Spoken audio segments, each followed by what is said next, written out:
नमस्कार, हमर छत्तीसगढ़ देख रहे हैं आप। आपके साथ मैं हूं ललित प्रजापति। सबसे पहले बात झीरम कांड की।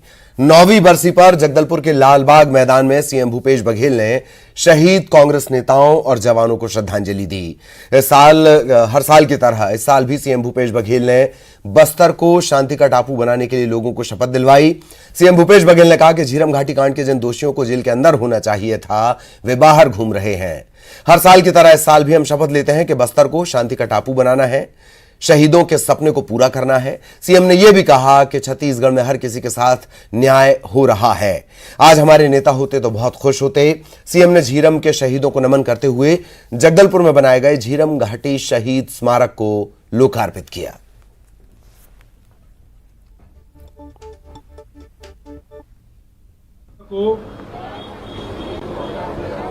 झीरम घाटी में नक्सल हिंसा के शिकार हुए जनप्रतिनिधि, वरिष्ठ पदाधिकारीगण, सुरक्षा बलों के जवान एवं विगत वर्षों तथा वर्तमान में नक्सल हिंसा में शहीद हुए अन्य सभी भाई बहनों को के लिए हम श्रद्धांजलि अर्पित करते हैं। हम छत्तीसगढ़ वासी अपने राज्य में अहिंसा एवं सहनशीलता की परंपरा में दृढ़ विश्वास रखते हैं तथा निष्ठापूर्वक शपथ लेते हैं कि हम सभी प्रकार के नक्सलवाद और हिंसा का डटकर विरोध करेंगे। हम छत्तीसगढ़ राज्य को पुनः शांति का टापू बनाने के लिए दृढ़ संकल्पित हैं। 9 साल बीत गए, अभी तक के न्याय नहीं मिल पाया है। इसका हमें बेहद दुख है। जो षड्यंत्रकारी हैं, जो हमलावर हैं, वो अभी भी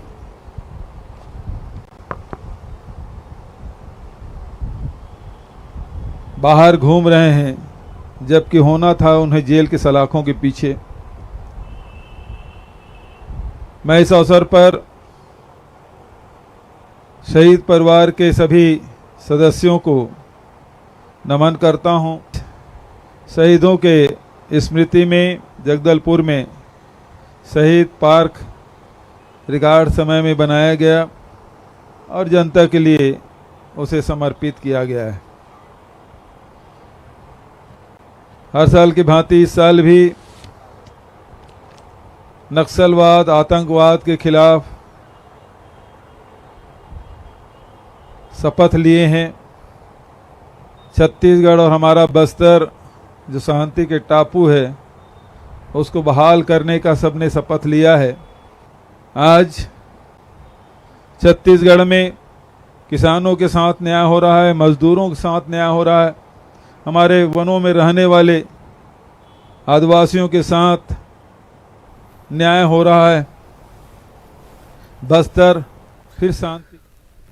तो झीरम कांड की आज 9वीं बरसी। झीरम कांड पर कांग्रेस के शहीद नेताओं को याद करते हुए उन्होंने कहा कि अब तक उन्हें न्याय नहीं मिला है। एनआईए से लेकर तमाम एजेंसियां जांच कर रही हैं। न्यूज 18 छत्तीसगढ़ से बातचीत में उन्होंने बीजेपी पर जांच में रोड़ा डालने और सच सामने न आने देने का आरोप लगाया।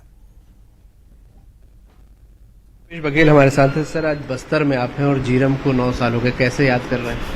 देखिए, झीरम में हमारे प्रथम पंक्ति के उस समय नेता सारे शहीद हो गए और ये जो परिवर्तन यात्रा निकली थी, नंद कुमार पटेल जी तत्कालीन प्रदेश अध्यक्ष, उसके साथ विद्याचरण जी, महेंद्र कर्मा जी और तमाम सब नेता और कार्यकर्ता थे।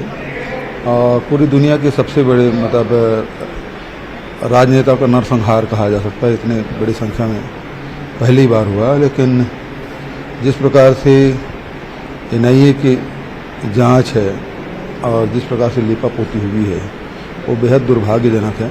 एनआईए को बहुत बड़ी संस्था मानी जाती है, जिसके माध्यम से बड़ी बड़ी घटना का पर्दाफाश होता है, लेकिन झीरम के मामले में ऐसा नहीं हुआ। ये दुर्भाग्यजनक बात है।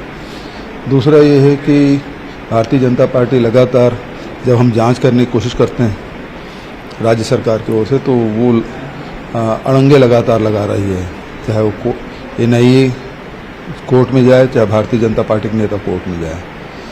तो ये बेहद दुर्भाग्यजनक है। 9 साल बीतने के बाद भी अपराधी बाहर घूम रहे हैं और अभी तक के उन परिवारों को, कांग्रेस पार्टी को न्याय नहीं मिला। तो हमारे साथ मुख्यमंत्री भूपेश बघेल थे, जो कि झीरम आज मेमोरियल का भी उद्घाटन कर रहे हैं और श्रद्धांजलि भी उन्होंने दी और साथ ही कहा है कि न्याय अब तक झीरम के शहीदों को नहीं मिल पाया है, उम्मीद है आने वाले समय में ये न्याय मिलेगा। कैमरामैन शीनू राव के साथ अभिषेक शुक्ल, जगदलपुर। और कांग्रेस के पूर्व अध्यक्ष राहुल गांधी ने 2013 में झीरम घाटी हमले में शहीद हुए कांग्रेस के नेताओं को अपनी श्रद्धांजलि दी। ट्वीट कर उन्होंने लिखा कि 2013 में झीरम घाटी में हुए नक्सली हमले में हमने अपने कई कांग्रेस के साथियों को, जवानों को खो दिया। हम अपने देशभक्त साथियों की वीरता को सलाम करते हैं और उनकी शहादत कभी भूल नहीं सकते। झीरम घाटी कांड की 9वीं बरसी पर विधानसभा में शहीदों के परिजनों के सम्मान में समारोह का आयोजन किया गया। विधानसभा परिसर के श्यामा प्रसाद प्रेक्षागृह में सम्मान समारोह आयोजित किया गया। विधानसभा अध्यक्ष डॉक्टर चरणदास महंत ने झीरम के शहीदों को श्रद्धांजलि दी।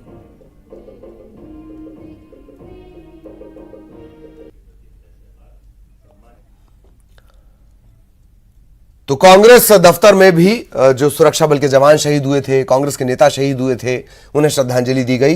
रायपुर कांग्रेस दफ्तर में पार्टी के सभी बड़े नेता पहुंचे और शहीदों को अपनी श्रद्धांजलि दी।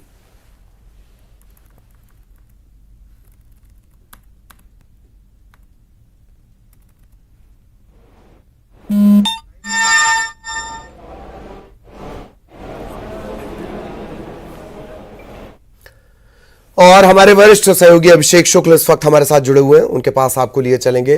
अभिषेक जी, बस्तर में क्या कुछ खास आज झीरम के मद्देनजर, झीरम को देखते हुए, झीरम कांड के मद्देनजर इसके बारे में भी जानकारी दें। और ये कांड दरअसल पूरी दुनिया का अपने आप में एक अलग राजनीतिक नरसंहार की तरह है और अब जब भी भूपेश बघेल इसे याद करते हैं उनका गला भी भर आता है और इस बात से ज्यादा तकलीफ है कि अब तक जो दोषी हैं उनके बारे में कोई जानकारी नहीं। जी बिल्कुल, देखिए आज झीरम कांड की 9वीं बरसी है और निश्चित रूप से जो कांग्रेस के तमाम बड़े नेता हैं, कार्यकर्ता हैं, वो इसे हर साल श्रद्धांजलि दिवस के रूप में, शहीदी दिवस के रूप में मनाते हैं। छत्तीसगढ़ में भी जैसा आप बता रहे थे, विधानसभा से लेकर कांग्रेस भवन से लेकर शासकीय दफ्तरों तक आज श्रद्धांजलि दिवस के तौर पर मनाया गया। 2 मिनट का मौन रखा गया। मुख्यमंत्री ने खुद आज झीरम जो मेमोरियल है उसका उद्घाटन वहां पर किया है। उनके जो कांग्रेस के बड़े नेता शहीद हुए थे उनकी याद में है, उन सभी की वहां पर मूर्ति लगी है, उनके नाम वहां पर लिखे हुए हैं, जिसकी एक लंबे समय से मांग की जा रही थी। तो ये तो याद करने का तरीका हुआ ललित। और जहां तक राजनीतिक पक्ष की बात है, सियासत इस पर बहुत चरम पर है और ये एक सियासत कैसे चल रही है इसी समझ में आता है कि 9 साल बाद भी कोई भी जांच नतीजे तक नहीं पहुंच पाई है। सबसे पहले एनआईए जांच होती है, एनआईए जांच पर भी सवाल उठते हैं। उसके बाद राज्य सरकार जो है एसआईटी जांच करती है, उससे पहले एक न्यायिक आयोग की जांच होती है, वो उसकी भी रिपोर्ट आती है, लेकिन वो भी किसी नतीजे तक नहीं पहुंच पाती। एसआईटी जांच को लेकर भी बहुत सारे सवाल उठते हैं। कोर्ट में भाजपा वहां पर जाती है, स्टे मिल जाता है वहां पर एसआईटी जांच को लेकर। तो बहुत सारे जांच और बहुत सारे स्टे, बहुत सारे सवाल इस पर उठते रहे और नतीजा 0 निकला है। अब तक कोई भी नतीजा नहीं निकल पाया है 9 साल बाद भी। उसी बात का जिक्र मुख्यमंत्री यहाँ पर कर रहे थे कि जिनको सलाखों के पीछे होना था वो सलाखों के बाहर है और न्याय अब तक नहीं मिल पाया है। तो जो पीड़ित लोग थे, कई पीड़ित पक्ष भी थे, उसमें विधायक से लेकर मंत्री से लेकर कार्यकर्ता तक है, उनसे भी मुख्यमंत्री ने आज बातचीत की और कैसे इस तरह के दिन को याद कर रहे हैं ये बात उन्होंने यहाँ पर की। हालांकि भाजपा भी कांग्रेस पर आरोप लगाती रही है कि आप यहाँ पर सही जो जांच है उसे सामने नहीं आने देना चाहते। कांग्रेस भाजपा पर यह आरोप लगा रही है कि भाजपा बार बार रोड़े अटकाती है, चाहे एनआईए जांच की रिपोर्ट मांगने की बात हो या एसआईटी जांच पर कोर्ट में जाकर स्टे लगाने की बात। तो सियासत अपनी जगह चल रही है, न्याय का इंतजार अभी भी पीड़ितों को है और झीरम निश्चित रूप से आम आदमियों को भी दहला देता है। जब भी लोग इसकी याद करते हैं वो मंजर किसी से भुलाया नहीं भूलता है ललित, कि जब 25 मई 2013 को ये कांड हुआ था और न सिर्फ छत्तीसगढ़, देश बल्कि पूरी दुनिया हिल गई थी। नम आंखों से सभी आज इसे याद करते हैं और सिहर भी उठते हैं। हर किसी के दिल में इच्छा जरूर है कि इसका सच सामने आए, कब आएगा ये भविष्य के गर्भ में है। जी, ये सियासी तौर पर तमाम नफे नुकसान से इतर एक सवाल है, और बड़ा सवाल वो इस वजह से भी हो जाता है कि ये जो धब्बा छत्तीसगढ़ पर लगा, ये आज के विपक्ष और तत्कालीन बीजेपी के दौर में लगा। हैरत की बात यह भी है कि जब भी ये मसला उठता है, कुछ नेता अचानक यकायक खामोश हो जाते हैं, जबकि झीरम कांड ये पूरे छत्तीसगढ़ के लिए एक धब्बे की तरह है, उसमें बीजेपी और कांग्रेस नहीं होना चाहिए। जी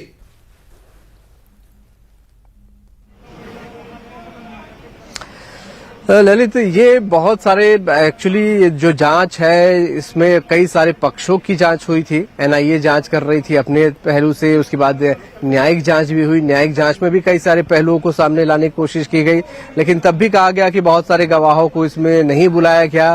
क्यों नहीं बुलाया गया, क्या वो नहीं पहुंचे? दोनों पक्ष की इसमें भी अपनी अपनी दलीलें हैं। खामोशी की बात जहां तक है, वो खामोशी पर भी सवाल उठते रहे हैं। कुछ लोगों का कहना है कि बुलाया नहीं गया, बल्कि दूसरे पक्ष का कहना है कि बुलाने की क्या जरूरत है, आप आकर इसको बता देते। तो बहुत सारी चीजें सियासी जो जमी है उसी में, सियासी आसमान में तैर रही हैं। उसकी कोई हकीकत, उसका कोई कारण समझ में किसी के नहीं आता। कम से कम आम आदमी के समझ में तो नहीं आ रही है ये चीजें कि आखिरकार मामला कहां पर लटक रहा है। दोनों ही एक दूसरे पर आरोप लगा रहे हैं, तो इसकी सच्चाई क्या है और सच्चाई तक कब पहुंचा जाएगा। इसीलिए फिलहाल तो हम यही कह सकते हैं कि भविष्य के गर्भ में है, क्योंकि जांच पर जांच हो रही है, तारीख पर तारीख मिल रही है, हकीकत सामने नहीं आ रही है। जी जी जी जी चलिए, बहुत बहुत शुक्रिया बातचीत, जानकारी और विश्लेषण के लिए। सबसे बड़े राजनीतिक नरसंहार की संज्ञा इसे दी गई। पूरी दुनिया में आपको इस तरह के नरसंहार की कोई दूसरी मिसाल आपको नहीं नजर आएगी, कोई दूसरा एग्जाम्पल, उदाहरण आपको नजर नहीं आएगा। और 9 साल बाद सबके हाथ खाली हैं। बहरहाल, अगली खबर, भेंट मुलाकात कार्यक्रम के दौरान सीएम भूपेश बघेल बस्तर के दौरे पर रहेंगे। यहां पर भेंट मुलाकात का कार्यक्रम होगा। नानगुर में सीएम भूपेश बघेल ने हिंगल माता, परदेसिन माता, लुजार माता, इनकी पूजा अर्चना की। प्रदेश के लोगों के लिए सुख समृद्धि खुशहाली की कामना की। धुरवा समुदाय के लोगों ने सीएम को धुरवा पगड़ी पहनाकर उनका स्वागत किया। मुख्यमंत्री ने 30 बैगा गुनिया सिरहा को सम्मान स्वरूप धोती, कुर्ता और गमछा भेंट किया है। सीएम ने नानगुर में 4 करोड़ 93 लाख के देवगुड़ी के सौंदर्यीकरण और अन्य विकास कार्यों का भूमि पूजन किया।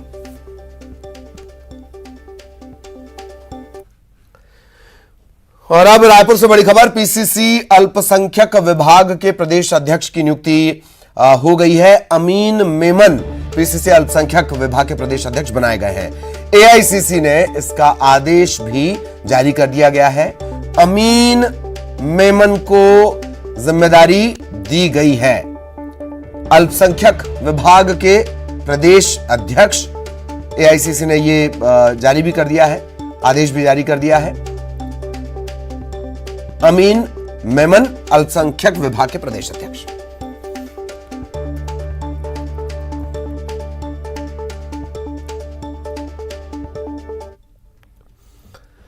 मिशन 2023 की तैयारी में जुटी बीजेपी किसान वोट बैंक पर नजर बनाए हुए है। किसानों को पार्टी से जोड़ने के लिए बीजेपी के नेता आज किसानों के साथ टिफिन करेंगे। दुर्ग जिले से किसानों के साथ बीजेपी के नेता टिफिन करेंगे। किसान मोर्चा के राष्ट्रीय मंत्री हैं बजरंगी प्रसाद यादव, उनके नेतृत्व में दुर्ग में बीजेपी नेता किसानों से चर्चा करेंगे, उनके मुद्दों पर बातचीत करेंगे।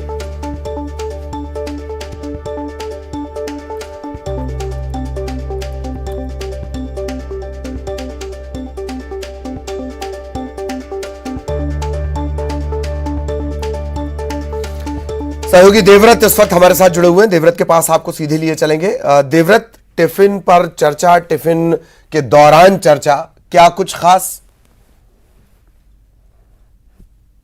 जी, जिस तरह से ये देखा जा रहा है कि राष्ट्रीय स्तर पर रणनीति एक तरह से बीजेपी ने बनाई है और इस रणनीति के तहत अब लगातार बीजेपी काम भी कर रही है और एक तरह से जो दिशा निर्देश है वो बीजेपी के कार्यकर्ताओं को, नेताओं को, युवा मोर्चा को खास तौर पर दिए गए हैं कि लोगों के बीच जाकर के एक तरह से केंद्र सरकार की योजनाओं का प्रचार किया जाए और साथ ही साथ राज्य सरकार की नाकामियां गिनाई जाए। लिहाजा इसी कड़ी में आज टिफिन पर चर्चा जो है वो दुर्ग जिले में चल रही है और भाजयुमो के जो कार्यकर्ता हैं वो पहुंचे हुए हैं।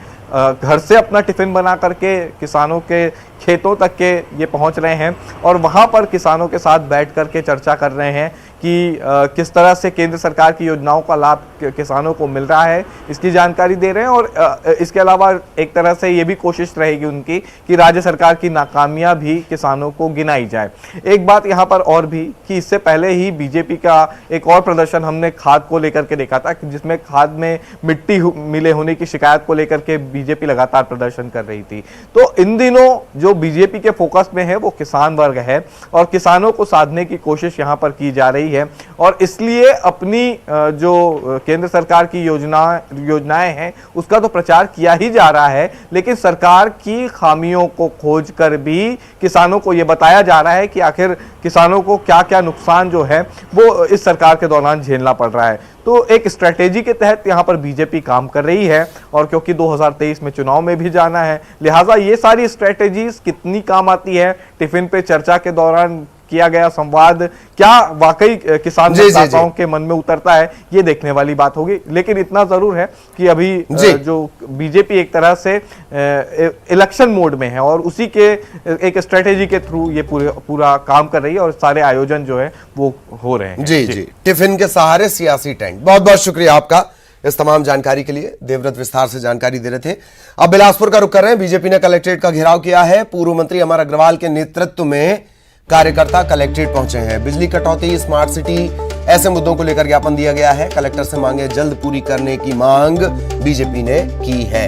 पूर्व मंत्री अमर अग्रवाल की अगुवाई में ये पूरा प्रदर्शन। बिलासपुर से बड़ी खबर, बीजेपी ने कलेक्ट्रेट का घेराव किया है। अमर अग्रवाल की अगुवाई में कार्यकर्ता कलेक्ट्रेट पहुंचे। बिजली कटौती, स्मार्ट सिटी, इस तरह के मुद्दों को लेकर ज्ञापन दिया गया है। खबर बालोद से गुंडरदेही मुख्यालय में बंद के दौरान मारपीट की बात सामने आई है। छत्तीसगढ़िया क्रांति सेना और दुकानदारों में मारपीट हुई है। मारपीट में कुछ दुकानदार घायल भी हुए हैं। संतोष हमारे सहयोगी हमारे साथ जुड़े हुए हैं। संतोष, विस्तार से जानकारी। जी ललित जी, जैसा बताना चाहूंगा, आज बालोद जिला बंद किया गया है मंदिर विवाद को लेकर के। जो कुछ दिनों पहले डोंडी लोहारा ब्लॉक के जो जामड़ी पाट मंदिर है और वहां के जो ग्रामीणों के द्वारा एक विवाद की स्थिति उत्पन्न हुई थी, जिसको लेकर के छत्तीसगढ़ीय क्रांति सेना और आदिवासी समाज द्वारा आज बालोद जिला बंद किया गया। कुछ जगहों पर व्यापारियों का समर्थन देखने को मिला, कुछ जगहों पर व्यापारियों ने समर्थन नहीं किया।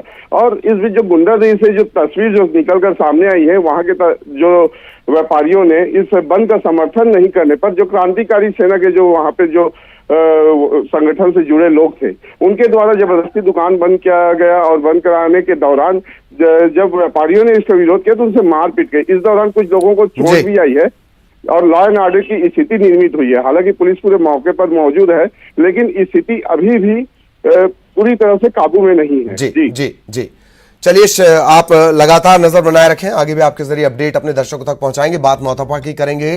राजधानी रायपुर के साथ बिलासपुर और दुर्ग में भी भारी गर्मी पड़ने लगी है। पहला दिन है आज। रायपुर का तापमान 41.3 डिग्री सेल्सियस, बिलासपुर 41.6, दुर्ग में पारा 43 तक पहुंच गया। राजनांदगांव में 40.4, जगदलपुर में 38.6 डिग्री सेल्सियस तापमान दर्ज किया गया है। देवव्रत लगातार हमारे साथ बने हुए हैं। देवव्रत के पास आपको लिए चलेंगे। देवव्रत, पहले ही दिन पारा कई जगह तो 43 तक पहुंच गया है। देवव्रत।